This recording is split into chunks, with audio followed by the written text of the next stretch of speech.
목이 좋지 않은데 성도들을 위해서 목사가 열심히 기도하고 있구나 이렇게 이해해 주시면 감사하겠습니다. 네, 네 맞아요. 주술회전이에요. 우리 아이들은 다 알 거예요. 오늘 설교 제목이 뭔지 아나요 혹시? 우리 학생들? 맞아요. 영역전개예요. 우리 어른들에게는 익숙치 않을 그런 단어이겠지만 우리 학생들은 다 알고 있는 내용입니다. 이 주술회전이라는 만화예요.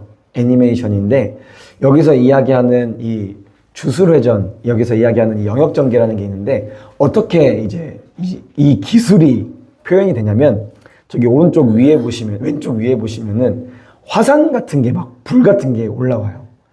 이제 어떤 이 주술을 부리는 주술자가 이제 영역전개라고 이렇게 외치면은 자기에게 가장 유리한 환경으로 바뀌게 됩니다. 그럼 불로 바뀌었다는 거는 이 기술을 쓴 사람이 불에 가장 이제 특화되어 있는 사람이라는 것이겠죠. 그리고 그 아래에 보면은 그랬군요. 목사님이 잘 몰라요. 만화는 안 봐가지고. 그 아래에 보시면은 잘 안 보이는데 그림자예요. 그러니까 이 기술을 외친 이 사람이 그림자에 특화되어 있는 이 주술자이기 때문에 이 영역전개라는 걸 외치니까 그림자에 관련된 이제 기술로 확 바뀌게 됩니다. 자기가 싸우기에 가장 유리한 환경으로 바뀌게 되는 것이죠. 그러니까 이거는 제가 볼 때는 단순히 만화에서만 등장하는 것은 아니고 스포츠에도 등장을 합니다. 예를 들면 스포츠에도 분위기라는 게 있죠. 분명히 두 팀이 싸우는 것이 실력 차가 분명한데도 불구하고 잘 못하는 팀이 분위기를 막 이끌어 가잖아요. 뭔가 막 응원이 생기고 그리고 뭔가 잘 될 것만 같은 그런 상황들이 계속 생기게 되면은 분위기를 탄다고 이야기를 합니다. 또 이것은 여러분들과 저의 인생 가운데에도 그런 일들이 벌어지곤 합니다. 여러분들의 인생을 보면, 그리고 저의 인생을 보면 하나님께서 도우고 계시는구나. 하나님께서 우리를 인도하고 계시는구나 라는 생각들이 우리 마음 가운데 또 우리 삶 가운데에 보여지곤 합니다. 저는 이것이 단순히 만화나 어떤 판타지 이런 곳에서만 이야기되는 것이 아니라고 생각을 해요. 어쨌든 이 예술작품이나 만화라는 것들도 우리 인간들의 삶 가운데에 일어나는 그런 일들이 내면적인 어떤 표현들이 예술적으로 음악이나 그림이나 만화나 이런 것들로 표현이 된다고 생각을 하거든요. 실제로 이런 많은 것들을 모티브 삼아서 영감을 가지고 이제 예술을 하시는 분들이 많이 계십니다. 그래서 우리는 스포츠를 하거나 아니면 인생을 살아갈 때에도 대화를 할 때에도 우리가 유리한 방향으로 이런 것들을 이끌어 가려고 하곤 합니다. 우리의 홈그라운드에서 어떤 사람들과 대결을 한다거나 아니면 내적인 가치관적인 싸움을 하게 된다는 것이죠. 근데 중요한 것이 한 가지가 있는데 만약 여러분들의 내면이 건강하지 못하거나 단단하지 못하면 그렇지 않은 사람들과 함께 하게 될 때에 그것들이 먹혀버리게 돼요. 마치 이 기술도 있거든요. 여기서 많은 사람들이 이 영역전개라는 기술을 해요. 그러니까 내면에 심상세계를 펼치는 거거든요. 근데 두 술자가 있으면 어떻게 될까요? 더 강한 내면을 가지고 있고 더 강한 힘을 가지고 있는 술자가 상대편이 했던 그 영역전개를 덮어버리게 됩니다. 여러분들도 아마 인생을 살아가시면서 그러시리라 생각을 합니다. 내가 아무리 긍정적인 사람이라 하더라도 정말 어두운 사람, 어두운 부정적인 마음을 가지고 있는 사람과 함께 있다면 덮여버리게 돼요. 뿐만 아니라 이것을 여러분들의 가치관으로, 세계관으로 한번 생각을 해봐도 똑같습니다. 여러분들이 아무리 그리스도인으로서 건강하고 온전하게 바르게 살아가려고 할지라도 그렇지 않은 가치관을 가지고 있는 사람과 함께하게 될 때에 세상적인 가치관에 여러분들의 그 그리스도인으로서 신앙인으로서의 그 가치관이 먹혀버릴 때가 많이 있다는 것이죠.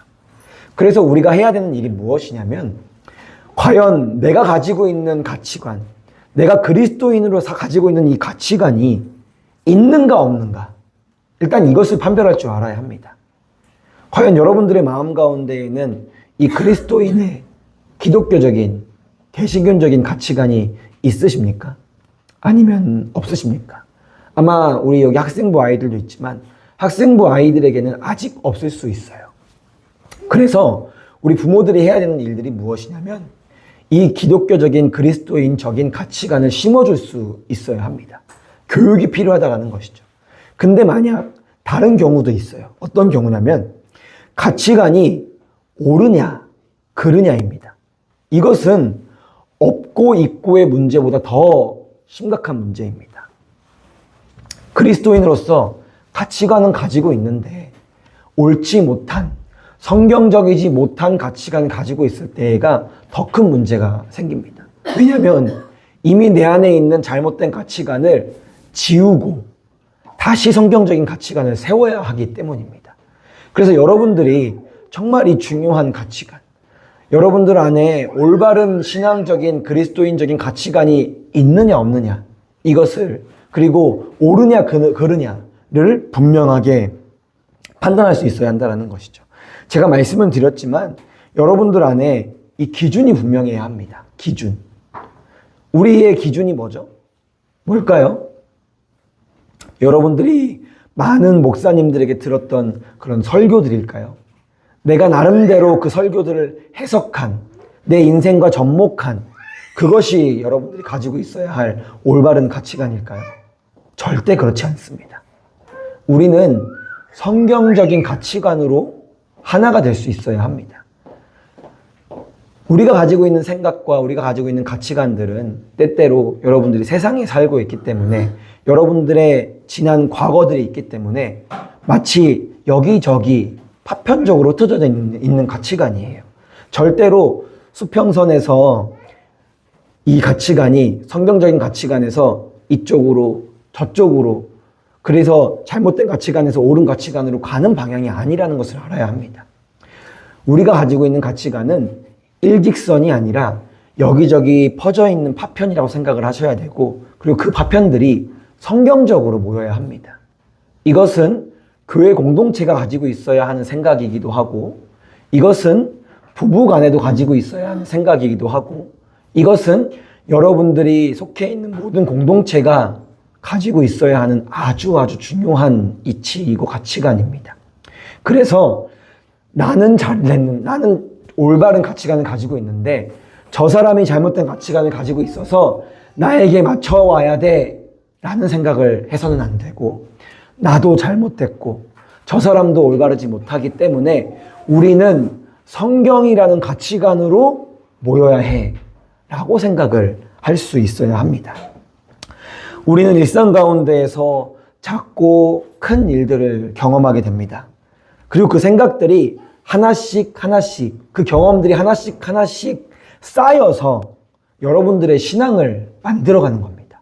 그래서 여러분들이 인생을 살아가면서 하는 경험하시는 모든 그 일들을 아주 소중하게 여길 수 있어야 해요. 때로는 그 일들이 여러분들을 넘어뜨리고 힘들게 하는 일일 수도 있겠고 아니면 여러분들의 신앙을 건강하고 아름답게 세우는 일들이 될 수도 있습니다. 근데 그 모든 것들은 누가 허락하신 것이죠? 하나님께서 허락하신 겁니다. 그래서 우리는 때로는 힘들고 어려운 삶을 겪더라도 때로는 지루하고 내 신앙의 침체기 가운데에 있는 것처럼 여길지 몰라도 이것들이 하나씩 쌓여서 여러분들을 한 사람의 그리스도인으로 만들기 때문에 이 모든 것들 하나하나를 소중하게 여길 수 있어야 합니다. 그리고 이것을 나에게만 적용하는 것이 아니라 여러분들의 자녀나 여러분들의 제자들에게도 동일하게 할 수 있어야 합니다. 이것이 여러분들을 올바른 인격체로 만들어가는 과정입니다. 그냥 무작정 하나님께 맡기면 되겠지, 어떻게든 되겠지 라는 식으로 해서는 안 됩니다. 혹은 잘못된 나의 방법으로 자신 혹은 자녀 아니면 제자들을 망칠 수 있다는 것을 여러분들은 유념할 수 있어야 합니다. 아주 먼 미래를 봤을 때에는 그래요. 하나님께서 여러분들의 자녀들을, 여러분들의 제자들을 올바른 길로 이끄시겠죠. 근데 제가 신앙생활을 하면서 제가 목회를 하면서 가장 중요하게 여기는 것이 있습니다. 지금 행복해야죠. 맞아요. 여러분들의 인생은 반드시 하나님께서 올바른 길로 이끄실 겁니다. 여러분들은 천국 백성이기 때문에 결국에는 하나님의 나라에 가게 될 겁니다. 근데 그 과정 가운데에 여러분 불행하게 살아서야 되겠습니까? 이것은 하나님께서 여러분들에게 좋은 환경을 제공해 주셨으면 좋겠다라고 말하는 것은 아닙니다. 힘들 거예요. 고난과 고통이 따를 겁니다. 저도 그 과정을 겪고 있고 그런 과정들을 겪어왔습니다. 그러나 하나님께서 지금 여러분들에게 뭐라고 말씀하고 계시냐면 지금 하나님의 나라를 살아가야 된다고 말씀을 하세요. 너무너무 중요한 이야기입니다. 제가 공부를 하면서 영국의 성공회에서 가지고 있는 어떤 파에서 가지고 있는 한 가지의 이제 이 천국관이라고 하죠. 이 있는데 뭔지 아세요? 지금 이 땅에서의 삶은 내 맘대로 살면 돼. 천국 가서 알아서 잘 되겠지. 이게 한 기독교 영국 종파에서 가지고 있는 생각이라고 합니다. 어쩌면 여러분들도 이런 생각을 가지고 계시지는 않으세요?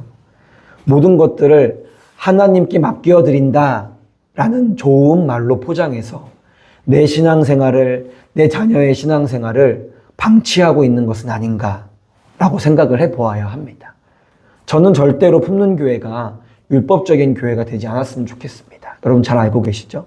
그러나 여러분들의 마음 가운데에 거룩한 마음으로 하나님께 정말 하나님을 향한 귀한 사랑과 열심으로 주님 앞에 자주 나아오시는 여러분들이 되셨으면 좋겠어요. 이것이 꼭 교회가 되지 않아도 괜찮습니다.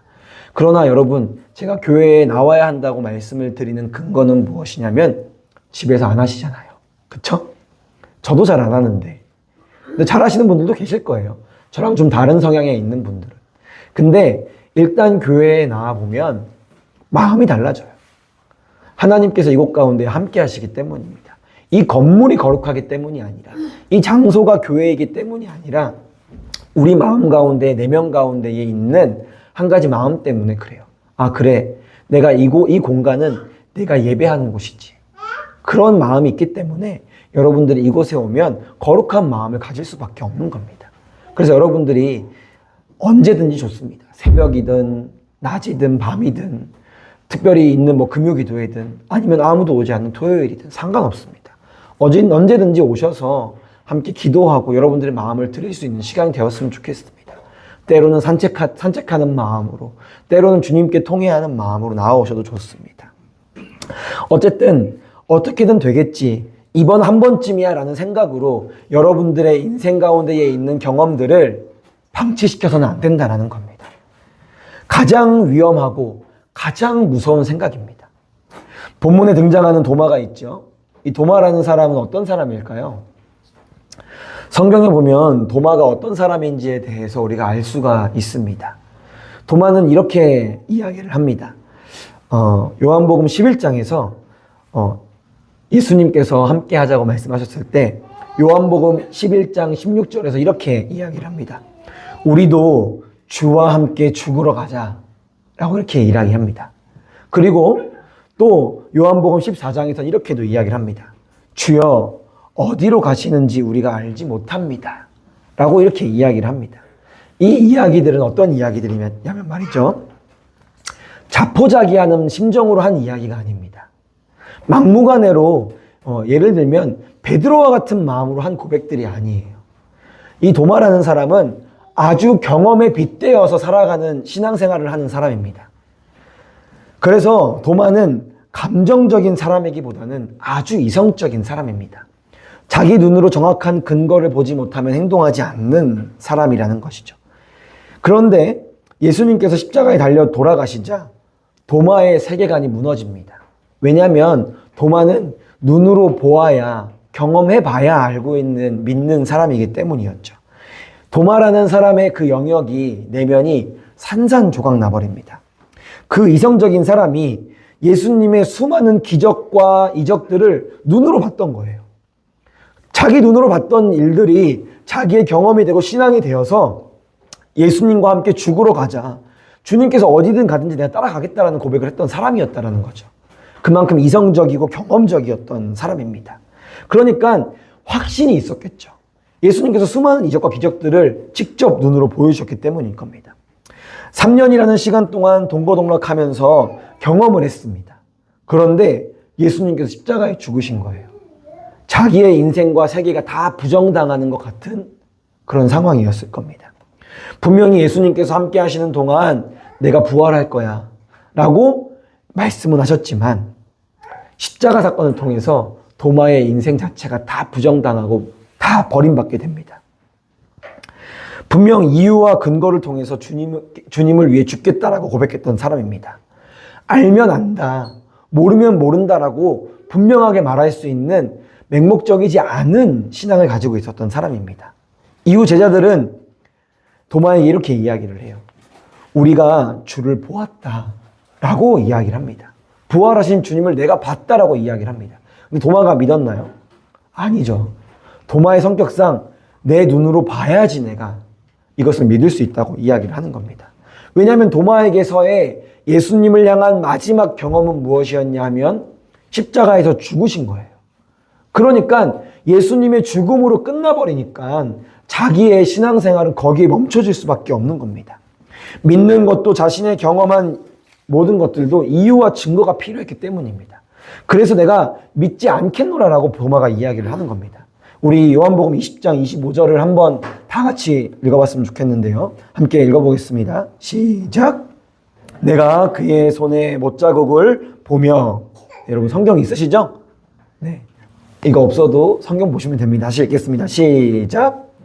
내가 그의 손에 내 손가락을 그 못자국에 넣으며 내 손을 그의 옆구리에 넣어보지 않고는 믿지 않으리라. 아멘. 내가 내 손가락을, 내 손을 이라고 하면서 모든 초점이 누구한테 맞춰져 있어요? 나한테 있는 겁니다. 내가 해봐야 알겠다. 내가 믿을 수 있겠다.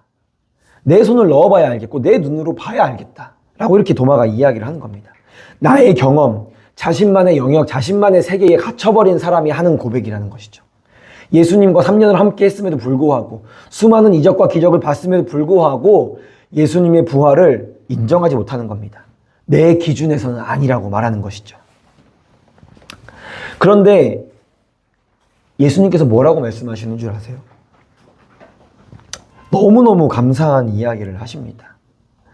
예수님께서 그래 봐라. 그래 넣어봐라. 근데 마지막에 예수님께서 뭐라고 말씀하시냐면 믿지 않는 자같이 되지 말고 믿는 자같이 되라고 말씀을 하세요. 이 말은 무엇이냐면 너가 살아왔던 모든 인생과 너가 가지고 있는 경험들 그것에 빗대어 인생 살아가지 말고 나의 믿음을 가지고 좀 살아가야 된다라고 예수님께서 도마에게 알려주고 계시는 겁니다.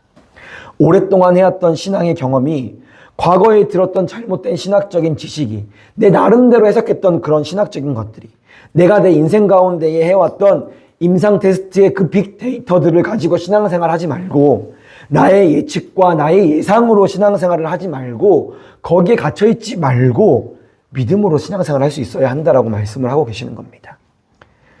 도마와 같은 사람 누굴까요? 저는 현대를 살아가고 있는 모든 그리스도인이라고 생각을 합니다. 사람들과 대화를 하다 보면 꽉 막힌 사람들이 있어요. 대화가 안 통합니다. 아무리 이야기를 해도 통하지가 않습니다. 이미 자기 안에 갇혀서 내가 말하는 게 옳고 성경을 아무리 빗대어도 이것 가지고 오고 저 성경 가지고 오고 저 본문 가지고 와서 이건 저렇고 이건 저렇고 이렇게 하면서 믿지 않는다라는 것이죠. 절대 대화가 되지 않습니다. 자신만의 한계를 정해두고 자신만의 성경을 정해두고 자신만의 예수님을 만들어 놔서 어디 한번 이야기해봐. 내가 다 반박해 볼게. 라는 태도를 가지고 있는 사람과는 어떤 대화도 할 수가 없습니다. 너가 어떤 이야기를 해도 이렇게 저렇게 해야지 시뮬레이션을 돌리고 열심히 연습을 해서 아무리 반박을 한들 무슨 소용이 있습니까? 아무런 소용이 없습니다. 이런 자세인 사람과는 결코 대화할 수가 없습니다. 예전에 제가 그랬거든요. 자존감이 한창 바닥을 칠 때 제가 학생 때 그런 마음을 가지고 있었어요. 나는 부러진 몽땅 연필이야. 그러니까 나는 아무짝에도 쓸모없는 사람이라고 제가 그런 생각을 가지고 있었습니다. 그때 왜 그랬냐 싶어요. 제가 왜 그런 마음을 가지고 있었나 싶습니다. 생각해보면 열등감 가득하고 자존심만 가득 강해서 그랬던 것 같습니다. 내 힘으로 할 수 없는데 하고는 싶고 노력은 하기는 싫은데 다른 사람이 가진 것은 부럽고. 그런데 예수님께서 이런 우리 마음 가운데 찾아오십니다. 우리에게, 도마에게. 너 왜 그랬어? 너 왜 그것밖에 안 돼? 왜 그 정도밖에 안 되는 인간이야? 라고 책망하지 않으시고 우리에게 말씀을 하십니다. 너의 손가락을 이리 내밀어 내 손을 봐라. 내 손을 내밀어 내 옆구리에 넣어봐라. 그리하여, 가장 중요한 부분입니다. 그리하여 믿음 없는 자가 되지 말고 믿는 자가 되라고 말씀을 하시는 겁니다. 예수님께서 여러분들에게 원하시는 부분이 이 부분이에요. 믿음 없는 자 같이 되지 말고 믿는 자 같이 되라. 교회에 필요한 말이고 성도에게 필요한 말입니다. 믿지 않는 사람들 간에 여러분들에게 말씀해 주시는 교훈이고, 믿는 사람들끼리에서도 말씀해 주고자 하시는 교훈이 바로 이겁니다. 믿음 없는 자 같이 되지 말고 믿는 자 같이 되라. 26절에 일주일하고 다음 날 닫혀있는 그 마음 가운데 찾아오신 겁니다.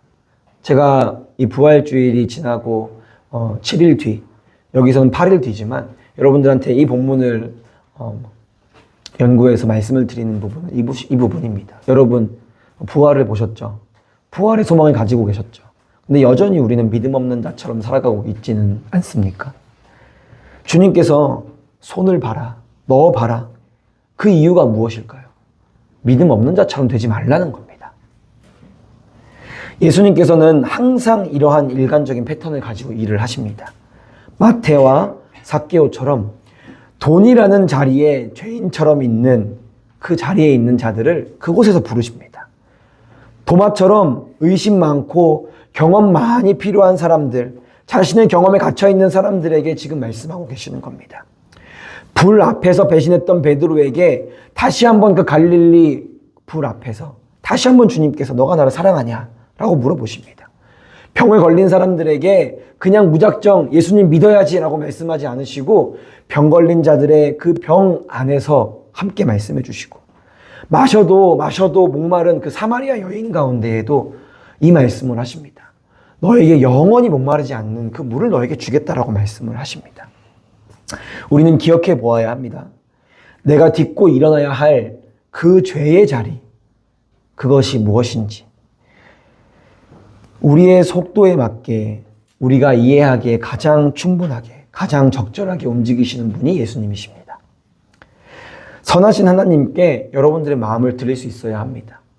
여러분, 하나님을, 예수님을 가장 선하신 분으로 인정할 수 있어야 합니다.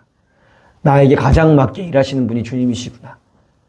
그 이해가 바로 여러분들의 인생을 이끌어갈 겁니다. 아, 그렇구나.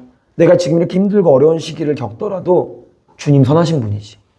이거 나한테 가장 필요한 부분이었겠지. 라는 그 믿음이 우리에게 필요하다라는 겁니다. 그러기 위해서 현재의 나를 파악할 수 있어야 합니다. 다시 처음으로 돌아가서 여러분들 마음 가운데에 올바른 성경적인 가치관이 있습니까? 없습니까? 아니면 옳은 겁니까? 그른 겁니까? 이거를 여러분들 마음 가운데 잘 한번 적용해 보십시오. 그리고 올바른 솔루션을 여러분들 마음 가운데 내줄 수 있어야 합니다. 복음을 깨달은 사람들은 주춤하지 않습니다. 이전의 것에 여전히 미련을 두고 얽매여 살아가지 않습니다.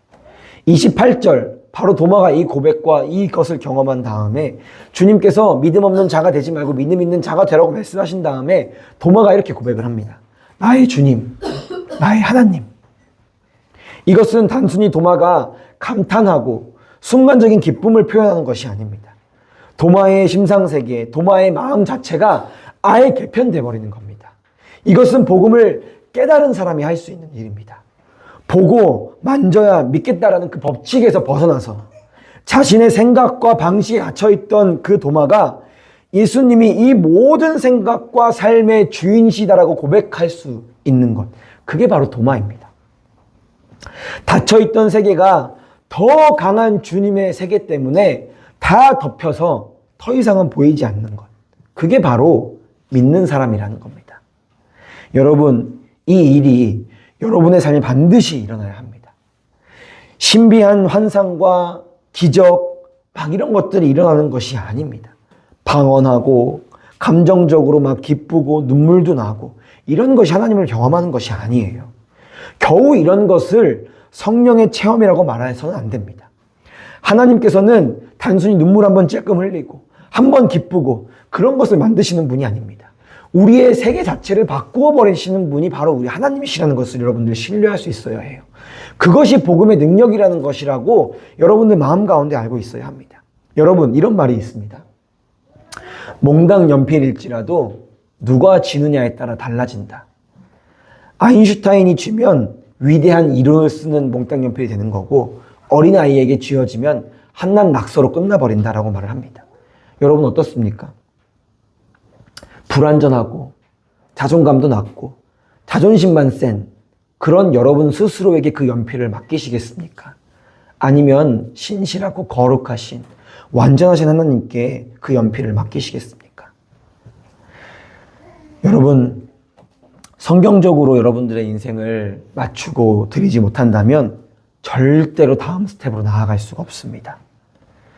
그러므로 여러분, 우리는 우리의 부러진 몽땅 연필을 주님께 드릴 수 있어야 합니다. 나로 가득 차는 세계에 무너지고 매몰되지 마시고 이걸 다 무너뜨려 버리셔야 합니다.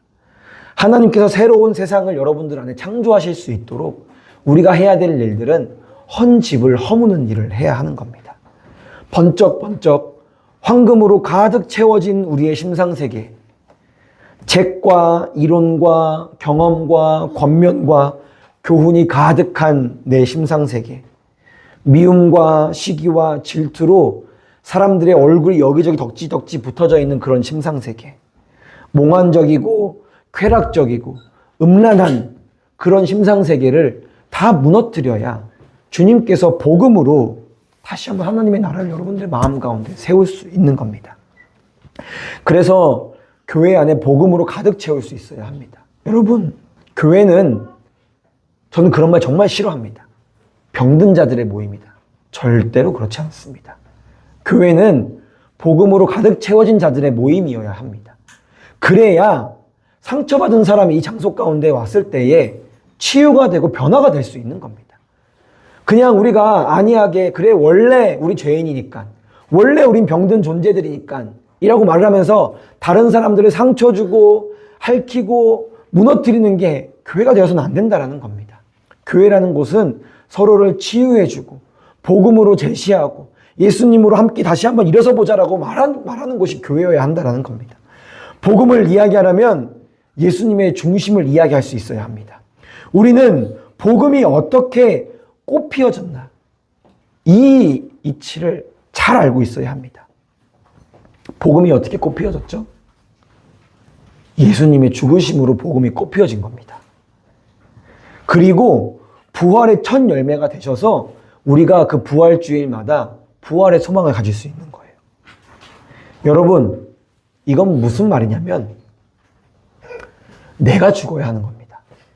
그냥 매번 교회에서 나눔할 때 내가 이렇게 잘했어, 저렇게 잘했어. 이건 정말 최악이고, 여러분, 정말 예수님께서 우리를 위해 죽으셨습니다. 이것은 중간 정도 가는 겁니다. 근데 여러분, 뭐가 필요할까요? 내가 죽는 겁니다. 교회 안에 가장 필요한 일은 내가 죽는 겁니다. 내가 안 죽으면 교회 안에서 예수님께서 꽃 피우셨던 그 꽃을 우리 교회 안에서 피울 수가 없는 겁니다. 우리 품는 교회가 어떻게 이렇게 건강한 교회로 성장해 가고 있을까요? 누군가는 이 자리 가운데에서 죽고 있기 때문입니다. 분명히 아셔야 해요. 누군가는 헌신하고, 누군가는 눈을 감고, 누군가는 입을 닫고, 누군가는 기도함으로 죽어졌기 때문에 품는 교회가 세워지고 있는 겁니다. 그 열매를 맺기 위해 그 열매가 이 교회에서 싹트고 자라고 꽃 피우고 열매를 맺기 위해 누군가는 죽고 있는 겁니다. 우리 교회가 누군가가 죽었기 때문에 열매를 맺고 아름다운 꽃을 여러분들이 볼 수 있는 것이죠. 교회에 능력 없음이 여기서 나오는 겁니다. 말만 하고 행하지 않는 것, 말도 하지 않고 생각도 하지 않는 것, 잘못된 것을 알매도 불구하고 실천으로 옮기지 않는 것, 이것이 교회가 무능력하다라고 손가락질 받는 이유입니다. 하나님의 나라라는 그 영역과 세계가 여러분들 안에 품어져 있어야 해요. 그제서야 비로소 우리는 그리스도인으로 살 수 있는 겁니다. 내 안에 하나님의 나라가 없는데, 내 입에 내 행동으로 하나님의 나라가 보이지 않는데, 어떻게 세상 사람들이, 어떻게 여러분 옆에 있는 이웃들이, 공동체원들이 하나님 안에서 열매를 맺을 수 있을까요? 절대 그럴 수 없습니다. 여러분, 그러므로 우리는 그리스도 안에 거할 수 있어야 합니다. 그리스도께서 우리 안에 거하실 수 있도록 해야 합니다. 오늘 미국에 간 한 제자가 새벽에 연락이 왔더라고요. 제가 오늘 아침에 그 연락을 받고 한참 그 친구랑 카톡을 했는데, 자기가 과거에는 예수님도 안 믿고 교회를 엄마 말 때문에 그냥 이리저리 왔다 갔다만 하고 있는데, 지금은 미국 버지니아에서 선교단체에 속해가지고 섬기고 있대요.